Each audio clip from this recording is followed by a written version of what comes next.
प्रियो, आप कभी भी परमेश्वर किसी के जीवन में अद्भुत कार्य करने के बाद उनके जीवन में क्या हुआ, कभी आप जांच कर देखे क्या? ध्यान से जांचे हैं क्या? आज हम जांच कर देखेंगे हमारे जीवन में सच्चे मित्र कौन है। यदि बाहर प्रकट होना है तो हमारे जीवन में कष्ट आना है। प्रियो, जब आप कष्टों में से, आंसुओं में से जब गुजरते हैं, आपके पास बैठकर आपको सांत्वना देने के लिए, आपको सहारा देने के लिए, आवश्यकता पड़े तो आपके साथ आंसू बहाने के लिए जो आकर आपके पास बैठता है, वही असली और सही मित्र है। प्रियो, आपके जीवन में आपके शत्रु कौन है, आप जानना चाहते हैं क्या? वो कब प्रकट होंगे जानते हैं? जब आप सफलता पाएंगे तब आपके शत्रु प्रकट होंगे। आप जब कष्टों में से होकर गुजरेंगे, आपके सच्चे मित्र कौन है प्रकट होंगे। और आप जब सफलता पाकर आगे बढ़ेंगे, असली शत्रु कौन है प्रकट होंगे। उस समय तक मित्र के रूप में रह सकते हैं, उस समय तक आपके प्रशंसक हो सकते हैं, उस समय तक आपके हितैषी के रूप में रह सकते हैं, उस समय तक आपको सहारा देने वाले के रूप में रह सकते हैं। लेकिन आप सफलता पाकर उनसे भी ऊंचे पोस्ट और पदवी में जब आप पहुंच जाएंगे, तब उनका असली रूप प्रकट होगा। इस विषय को आप अपने जीवन में कभी मत भूलिए। आपके जीवन में परमेश्वर आशीष दे, आप आशा कर रहे हैं, अद्भुत कार्य करना आशा कर रहे हैं, लेकिन आपके जीवन में अद्भुत कार्य होने के बाद, उस अद्भुत कार्य में जब आप आनंदित होते हैं, उस अद्भुत कार्य को जब आप अपने जीवन में अनुभव करते हैं और सफलता पाकर जब आगे बढ़ते हैं, तब क्या शैतान चुप रहेगा? बताइए। देश के सारे दुष्ट आत्माओं को वो आपके पास ले आएगा। इसे याद रखिए। कैसे? बाइबल में कुछ लोगों के पाए हुए सफलताएं और उनके जीवन में जो अद्भुत कार्य हुए हैं और उसके बाद जो परिणाम हुए थे, उनके विषय में आपको बताना चाहता हूं। प्रिय, यूसुफ को गुलाम के रूप में बेच दिए। वो एक घर में नौकर के रूप में, काम वाले के रूप में पहुंचाया गया। वो उसको दिए गए हर एक काम को अच्छे से करता था, ईमानदारी के साथ करता था, मेहनत से करता था। और उतना ही नहीं, वो अकेला था और वहां उसके अपने कोई भी नहीं थे। परमेश्वर मेरे संग है, इस भय के साथ, इस भक्ति के साथ पवित्र जीवन बिताया। प्रिय भाई और बहनों, इस शहर में आप अकेले रह रहे हैं क्या? माता पिता आपके साथ नहीं हैं? आप जहां भी जाएं, जिसके साथ भी जाएं, कुछ भी करें, जहां भी सोएं, कहीं भी घूमें, कुछ भी खाएं, कुछ भी पिएं, किसी को मालूम नहीं चलेगा? ये सोचकर मन मर्जी से जीने की कोशिश कर रहे हैं क्या? तो सुनिए, अपने ही हाथों से परमेश्वर जो आपके लिए छिपाए हैं, हर एक आशीष को आप दूर कर रहे हैं। इस सत्य को मत भूलिए। प्रिय, यूसुफ अकेला था फिर भी, सुंदर था, जवान था फिर भी, उससे पूछने वाला कोई नहीं था फिर भी, वो अपनी आत्मिकता की रक्षा करता रहा। फिर क्या हुआ देखेंगे, आइए। उत्पत्ति की पुस्तक 39 अध्याय शुरू के कुछ वचन पढ़ेंगे। जब यूसुफ मिस्र में पहुंचाया गया, तब पोतीपर नामक एक मिस्री ने, जो फिरौन का हाकिम और अंगरक्षकों का प्रधान था, उसको इश्माएलियों के हाथों से, जो उसे वहां ले गए थे, मोल लिया। यूसुफ अपने मिस्री स्वामी के घर में रहता था और यहोवा उसके संग था, इसलिए वह भाग्यवान पुरुष हो गया।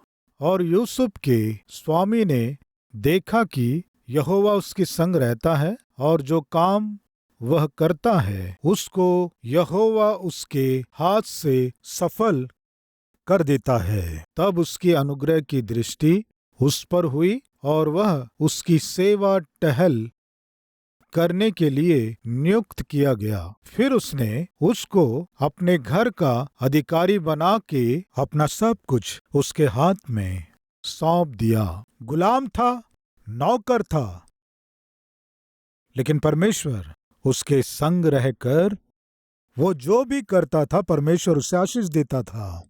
इसे पोतीफर देखकर एक गुलाम के रूप में, नौकर के रूप में पहुंचाए गए यूसुफ को उसके पूरे घर में एक अधिकारी के रूप में प्रमोशन दे दिया। उसे इतना अधिक ऊंचा किया कि उसने अपना सारा कुछ यूसुफ के हाथ में सौंप दिया। तुम्हारे हाथ में है तो अब मुझे किसी बात का डर नहीं है, तुम संभालो, ये कहकर यूसुफ को एक अद्भुत प्रमोशन दे दिया। प्रियो, यूसुफ बहुत ही खुश हुआ होगा और इस तरह सोचा होगा, प्रभु, मेरे भाइयों ने मेरे पिता से मुझे दूर करके उनके प्रेम से वंचित कर दिए। मैं एक दास और नौकर के समान इस घर में पहुंचाया गया हूं। मेरे अपने कोई नहीं होने पर भी, मुझ पर ध्यान देने वाले कोई नहीं होने पर भी आपने मुझे आज इस पूरे घर के ऊपर एक अधिकारी के रूप में, एक शासन करने वाले के रूप में आप मुझे कितने अद्भुत रूप से आशीष दिए पिता। इस तरह जब यूसुफ सोचकर आनंदित हो रहा था और जब यूसुफ अपने अद्भुत कार्य को अपने जीवन में अनुभव कर रहा था, तब आश्चर्य कार्य को जब वो अनुभव कर रहा था, उन्नति को जब आनंद से अनुभव कर रहा था, तब शैतान क्या किया जानते हैं? एक साजिश किया। पहला, उसके उन्नति का आधार है उसकी पवित्रता। वो सोचा उसकी पवित्रता को दूर करने से उसकी आशीषें भी उससे दूर हो जाएंगी। इसलिए प्रियो, शैतान क्या किया था जानते हैं?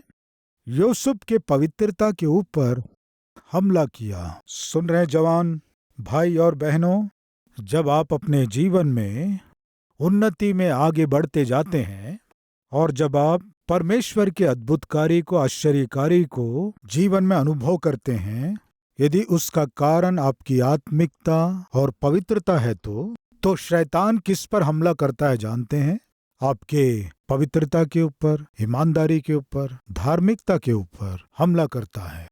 आपके चरित्र को बिगाड़ने की कोशिश करता है, आपके गवाही को बिगाड़ने की कोशिश करता है। सावधान, हो सकता है शैतान आपके जीवन में इसे शुरू कर दिया हो। सुनो, यदि आप धन दौलत को खोएंगे तो फिर से कमा सकते हैं, परिवार को खोओगे तो कुछ ना कुछ हानि उठाओगे, लेकिन कैरेक्टर को खोएंगे तो सब कुछ खो देंगे। प्रियो, इस विषय को मत भूलिए। प्रियो, शैतान उस समय यूसुफ के कैरेक्टर पर हमला किया। प्रियो, तब यूसुफ ने सोचा, मैं अपने नौकरी को खो दूंगा, लेकिन मैं अपने चरित्र को बिल्कुल नहीं खोऊंगा। निश्चित रूप से इस निर्णय को ले लिया। मैं अपने आमदनी को खो दूंगा, मैं अपने सुख सुविधाओं को खो दूंगा, लेकिन अपने कैरेक्टर को नहीं खोऊंगा। आज जिस आत्मिकता के कारण मैं अपने जीवन में आशीषों को अनुभव कर रहा हूं, उस आत्मिकता को नहीं खोऊंगा। मैं अपनी पवित्रता को नहीं खोऊंगा जिसके कारण परमेश्वर मुझे आशीष दिया है। जिस दिन मैं उसे खोऊंगा, परमेश्वर की उपस्थिति को खोऊंगा, परमेश्वर के आशीष को खोऊंगा। मैं इसे नहीं खोऊंगा। निश्चित रूप से वो निर्णय ले लिया। फिर क्या हुआ? पोतीफर अपने घर आया। तब उसकी पत्नी कहने लगी, उस इब्री दास को घर में लाकर रखे। वो क्या किया जानते हैं? क्या किया? मुझे अपमानित किया। मैं जो इस घर के मालिक की पत्नी हूं, उसने मेरे साथ ही हंसी किया। इस बात को सुनकर पोतीफर यूसुफ को बंदी गृह में डलवा दिया। उन्नति पाने के बाद, अद्भुत कार्य को जब अनुभव कर रहा था, उस समय जिसे सोचा भी नहीं था, ऐसी विपत्ति आ पड़ी। यूसुफ कल्पना भी नहीं किया था ऐसे समय में उस पर विपत्ति आ पड़ी। जो विपत्ति पड़ी, जो संकट पड़ा, यूसुफ के जीवन में क्या ले आया जानते हैं? अपमान को ले आया। कैसे जानते हैं? उसे ले जाकर बंदी गृह में डाल दिए। प्रियो, क्या आरोप लगाकर जेल में डाले। जिस मालिक ने इसे नौकरी दिया उसकी पत्नी का ये अपमानित किया है, ये आरोप लगाकर। कितना अपमान है प्रियो। इस अपमान का, इस निंदा का, इस विपत्ति का मैं पूछता हूं, कारण बताइए। उसका पाया हुआ अद्भुत कार्य और उन्नति थी। प्रियो, आज कोई है क्या इस तरह कहने वाले? मेरी नौकरी जाने का कारण यह है कि मैं उनके अधीन नहीं हुआ। मुझे प्रमोशन नहीं मिला, इसका कारण क्या है कि उसकी इच्छा मैंने पूरी नहीं की। आज मेरे वेतन के नहीं बढ़ने का कारण क्या है कि मैं उनकी इच्छाओं के अनुसार नहीं चली। इस तरह हमारे बीच कोई कह रहे हैं क्या? प्रिय भाई, प्रिय बहन, आप सच में बहुत अद्भुत निर्णय लिए हैं। क्यों जानते हैं? आप अपनी नौकरी खोने के लिए, आप अपनी कमाई को खोने के लिए और आप अपनी आमदनी खोने के लिए तैयार रहे, लेकिन आप अपने परमेश्वर के साथ की संगति को खोना पसंद नहीं किए। परमेश्वर जो पवित्रता आपको दिया है उसे खोना पसंद नहीं किए। परमेश्वर के दिए गए गवाही को आप खोना पसंद नहीं किए। प्रियो, आज आप अकेले या अकेली इस मार्ग से नहीं गुजर रहे हैं। आपसे पहले, हमसे पहले यूसुफ इसी मार्ग में से गुजरा। आज इन बातों को सुनने वाले भाई और बहन, मैं आपको डराने की कोशिश नहीं कर रहा हूं, सत्य को जानने की कोशिश करो कह रहा हूं। जब हम सफलता को पाते हैं, जब हम आशीषों का अनुभव करते हैं, जब हम उन्नति को पाते हैं, जब हम अपने जीवन में अद्भुत कार्य को देखते हैं, पूरी सावधानी के साथ जागृत रहना है। प्रियो, जब यूसुफ अपने जीवन में अद्भुत कार्य और आशीषों को पाया, तब शैतान और शैतान के लोग इसे देखकर सह नहीं सके और अपमान को, अन्याय को, विपत्ति को यूसुफ के जीवन में जब वे लाकर डाल दिए, तब क्या परमेश्वर चुप थे? प्रियो, तो फिर क्या किए? बंदी गृह में पड़े हुए यूसुफ को निकालकर मिस्र के सिंहासन पर बैठा दिए। कहाँ बैठाए? प्रधानमंत्री के सिंहासन पर। यहोवा की दृष्टि सारी पृथ्वी पर इसलिए फिरती रहती है कि जिसका मन उसकी ओर निष्कपट रहता है, उसकी सहायता में वो अपनी सामर्थ दिखाए। यूसुफ की महानता क्या है जानते हैं? नौकरी चली गई, आमदनी चली गई, अभी उसका जीवन पूरी रीति से बिगड़ गया, तहस नहस हो गया, अंत में बंदी गृह में डाल दिया गया। यूसुफ रोया सोच रहे हैं क्या? यूसुफ निराश हो गया सोच रहे हैं क्या? यूसुफ हताश हो गया सोच रहे हैं क्या? क्या प्रभु, आप ऐसे क्यों किए प्रभु? नौकरी आप दिए और नौकरी भी ले लिए। धार्मिकता से मैं जिया, पवित्रता से जिया, इसलिए तो मेरी नौकरी चली गई। शैतान कह ही रहा था उसके साथ तुम पाप कर सकते हो ना, करता भी तो अच्छा था। ऐसे कहा सोच रहे हैं? नहीं प्रियो, बाइबल में क्या लिखा है? यूसुफ बंदी गृह में होने पर भी यहोवा यूसुफ के संग था। पढ़ेंगे, आइए। अपनी पत्नी की ये बातें सुनकर कि तेरे दास ने मुझसे ऐसा ऐसा काम किया, यूसुफ के स्वामी का कोप भड़का और यूसुफ के स्वामी ने उसे पकड़कर बंदी गृह में, जहां राजा के कैदी बंद थे, डलवा दिया। कौन? पोतीपर। अतः वह उस बंदी गृह में रहा, पर यहोवा यूसुफ के संग रहा और उस पर करुणा की। कहाँ बताइए प्रियो? बंदी गृह में ढकेल कर कोठरी में डाल देने से। प्रभु, पवित्र जीवन जिया तो इसके बदले मुझे बंदी गृह में क्यों डाल दिए? अभी मेरी स्थिति क्या है? परमेश्वर पास बैठकर, मैं हूं ना तुम्हारे साथ? क्या कह रहे हैं? मैं तुम्हारे संग हूं ना, चिंता मत करो। कहां संग थे प्रियो? कहां? विपत्ति में, संकट में, अपमान में, अन्याय में, बंदी गृह के अंधकार में। परमेश्वर अपने बच्चों को छोड़ने वाला बिल्कुल नहीं है। यूसुफ परमेश्वर के साथ के बिना उत्तम पदवी में रहना बेटर है कहेंगे, या परमेश्वर संग रहे, वो पोस्ट भी चला जाए और बंदी गृह में रहे, ये बेटर है कहेंगे? आप ही बताइए, परमेश्वर संग रहकर बंदी गृह में रहना सही है या फिर परमेश्वर के बिना सिंहासन में रहना सही है? बताइए, बताइए प्रियो। तो फिर अभी आप क्या चाहेंगे बताइए? बंदी गृह में जब यूसुफ था तो वो अकेला नहीं था प्रियो। जिस परमेश्वर पर यूसुफ विश्वास किया, वो परमेश्वर जब यूसुफ कष्टों में था उसे छुड़ाने के लिए स्वर्ग से उतर आए प्रियो। हमारे जीवन के कष्ट सच्चे मित्रों को प्रकट करते हैं, सफलताएं हमारे शत्रुओं को प्रकट करते हैं। आज यूसुफ के कष्टों में सच्चा मित्र आ गया प्रियो। कौन है वो सच्चा मित्र? बताइए। यहोवा। सफलता मिल गई, उन्नति मिल गई, अद्भुत काम हुआ। शैतान चुप नहीं था, विपत्ति को ले आया, अपमान लेकर आया, संकट ले आया, अंधकार से भरे बंदी गृह में डाल दिया। अभी शैतान सोचा इसका काम हो गया। यूसुफ का काम हो गया। विपत्ति में से, संकट में से, अपमान में से, अन्याय में से यूसुफ को गुजरना पड़ा।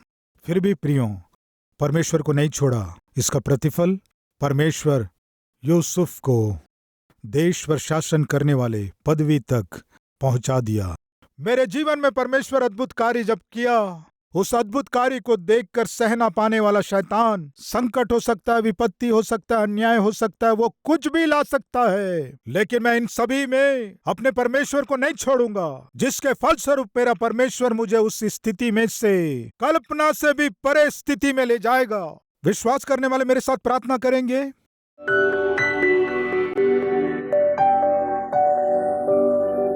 पवित्र परमेश्वर पिता, हमारे जीवन में हम कितने भी दीन स्थिति में क्यों ना हों, धार्मिकता और खराई से जीने से हमें बलवंत करके हमारे स्थिति को बदलकर उत्तम स्थिति में पहुंचाकर आपके नाम की महिमा करने वाले महान परमेश्वर हैं पिता।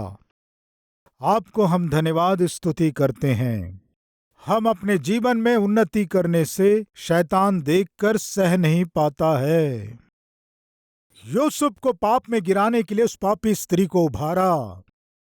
दाऊद के विषय में पाप के अधीन हुए शाऊल को उभारा। शद्रक, मेशक, अबेदनगो के विषय में नबूकदनेस्सर नाम के राजा को उभारा। वैसे ही हमारे जीवन में हमारे उन्नति को देखकर रुकावट डालने के लिए, हमारे जीवन में हम अद्भुत कार्य को अनुभव ना कर सकें, शैतान किसी न किसी को उभारता है। वे हमारे जीवन में विपत्ति को, संकट को, अपमान को, अन्याय को लेकर आने से पिता, हम आपसे सवाल ना करके, हम आपकी निंदा ना करके, हताश और निराश ना होकर अगर धीरज रखेंगे तो, सहनशीलता के साथ, विश्वास के साथ आप पर निर्भर रहेंगे तो जो खोए हैं उससे भी 100 गुना बढ़कर आशीषों को वापस हम पाएंगे। ये सत्य है, ये संदेश हम जीवन भर ना भूलें। दया कीजिए, हर एक हृदय में इस संदेश को स्थिर कीजिए। यीशु के नाम से मांगते हैं पिता, आमीन।